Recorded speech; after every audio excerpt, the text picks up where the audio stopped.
Hello guys, assalamu alaikum. My name is Mahin and my channel name is Nurain Diary and welcome to my channel. Guys, আশা করি আপনারা সবাই ভালো আছেন। আলহামদুলিল্লাহ আমি অনেক ভালো আছি। এখানে আমি তৈরি করেছি সবজি পরোটা। দেখতে পাচ্ছেন সবজি পরোটাগুলো কত সুন্দর দেখা যাচ্ছে। দেখতে যেমন সুন্দর, খেতেও কিন্তু খুব সুস্বাদু। গাইস, এটা আপনারা সকালের নাস্তা বা বিকালের নাস্তায় খেতে পারেন। খেতে কিন্তু খুবই সুস্বাদু। আপনারা অতি সহজে এটি তৈরি করে নিতে পারেন। বেলাবেলি ছাড়াই এটি আপনারা তৈরি করে নিতে পারেন। কোনো বেলাবেলি করা লাগে না। খুব সহজেই 5-10 মিনিটের মধ্যে আপনারা এটি তৈরি করে নিতে পারেন। এখানে আমি নিয়েছি একটা টমেটো আর একটা ক্ষীরা। আমি এখন এগুলোকে ছিলে এটা দিয়ে, এটার নাম কি তা জানি না, এটা দিয়ে আমরা ছোট ছোট কুচি করে নেব। আপনারা দেখতে পাচ্ছেন আমি টমেটোটাকে কুচি করে নিচ্ছি। এরপর শসাটাকেও কুচি করে নেব।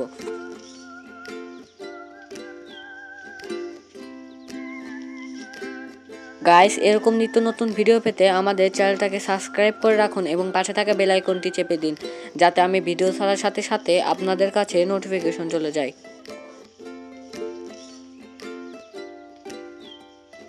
আপনারা তেল ছাড়া এটি খুব সহজেই তৈরি করে নিতে পারেন।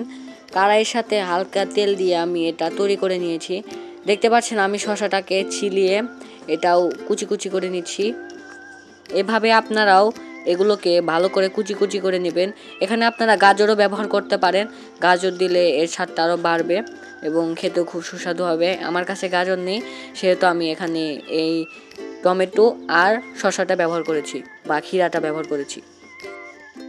এখন আমি এখানে দিয়ে দিচ্ছি ময়দা। আপনারা এখানে আটাও ব্যবহার করতে পারেন। আমি এখানে 1 কাপ পরিমাণ ময়দা দিয়ে দিলাম। আর এখন আমি এখানে দিয়ে দিচ্ছি 1 চা চামচ লবণ বা পরিমাণ মতো লবণ। আমি এখন এই সব উপকরণগুলো একসাথে ভালো করে মেখে নেব।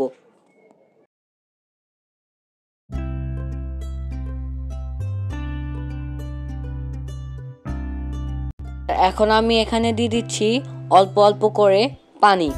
এখানে আমি ঠান্ডা পানিটাই ব্যবহার করেছি। এরপর আমি হ্যান্ডস ওভার দিয়ে এগুলোকে ভালো করে মেখে নেব।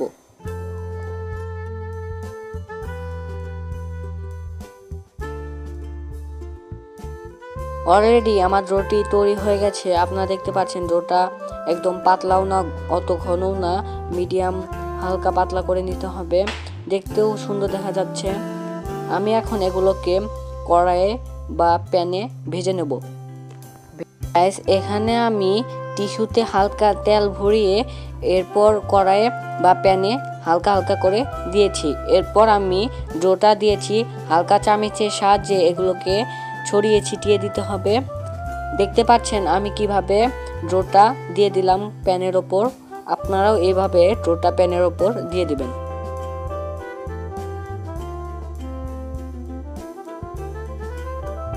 গাইস, এখানে আমি পিঠাটাকে 1-2 মিনিটের জন্য ঢেকে দেব, তাহলে পিঠাটি সিদ্ধ হয়ে আসবে।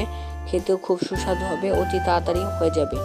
আপনাদের হাতে বেলা ছাড়াই এই নাস্তাটি বা পিঠাটি তৈরি হয়ে যাবে খুব সহজে।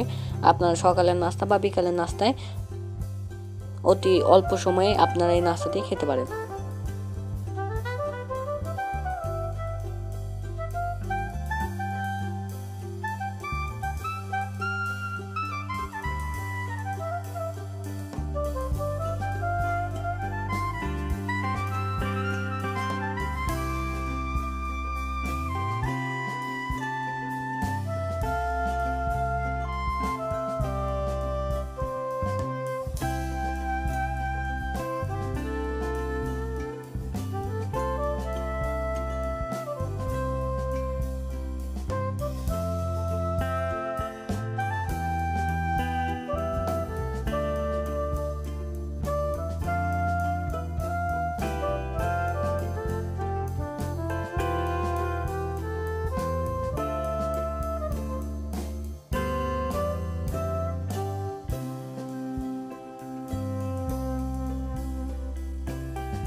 গাইস, আমার পিঠাটি তৈরি হয়ে গেছে।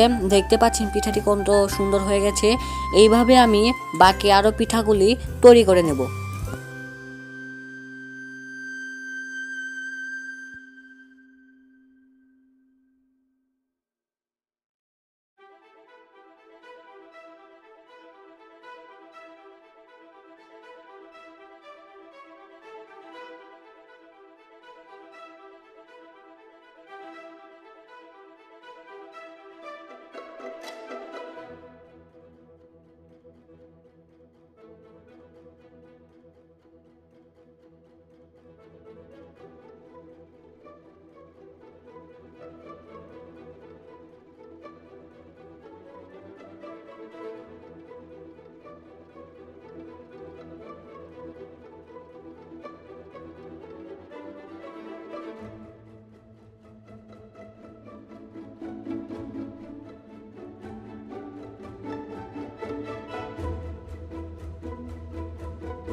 গাইস, আপনারা নাস্তাটি দেখতে পাচ্ছেন কত সুন্দর দেখা যাচ্ছে।